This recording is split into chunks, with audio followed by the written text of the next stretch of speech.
Good morning. Thank you for this opportunity to speak to you this morning about an important policy decision that the department has recently made, which will impact on your work here today. My name is Jan Breton, and I'm the State Director of Special Services for the Maine Department of Education. As Maine transitions to the updated Maine learning results, to new statewide assessments based on more rigorous standards, and also prepares for proficiency-based diplomas, special educators must grapple with old questions in a new way. For example, how do we educate our students? How do we meet their varying needs? How do we provide faith? And ultimately, how do we prepare our children for life? The Maine Department of Education Office of Special Services has several professional development initiatives in place to support schools through these changes. Today's session will be a continuation of the work you began in the fall to write standards-based IEPs. At the fall session, it was apparent that the department needed to bring clarity to questions around standards-based IEPs. To that end, we have carefully considered various issues raised by stakeholders and have developed a policy statement to clarify our expectations. That policy statement is in your folder and has guided this presentation today. I would like to use this time to point out the significant points of the policy. I'm not going to read the policy to you, but I do suggest that you consider taking the policy statement out of your folder so that you can follow along. Later, when you have time, please do take time to read it and share it widely. First, and importantly, all IEP goals must be based on the student's strengths, weaknesses, and needs as delineated in the PLAP and the needs statement. The PLAP must identify the student's academic achievement relative to the student's grade level standards, identifying those standards that the student has successfully met.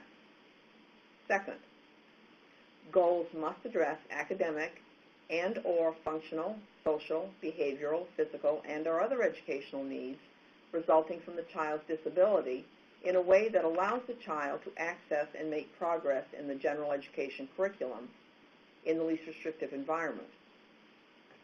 Third, and I'd ask you to refer to item number 3 in the policy statement.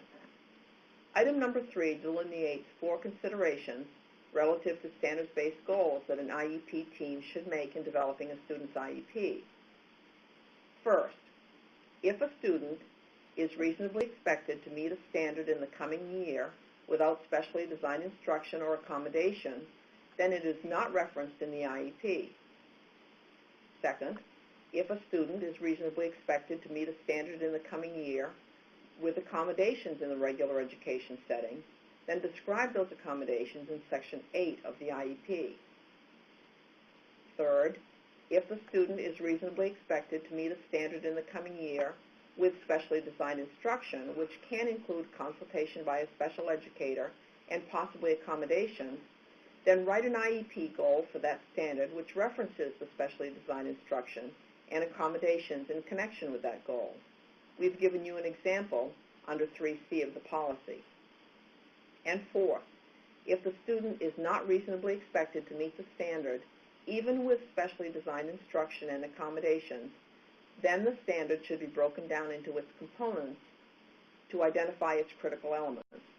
Those sub-skills that represent weaknesses for the student require IEP goals, including specially designed instruction and accommodations as appropriate.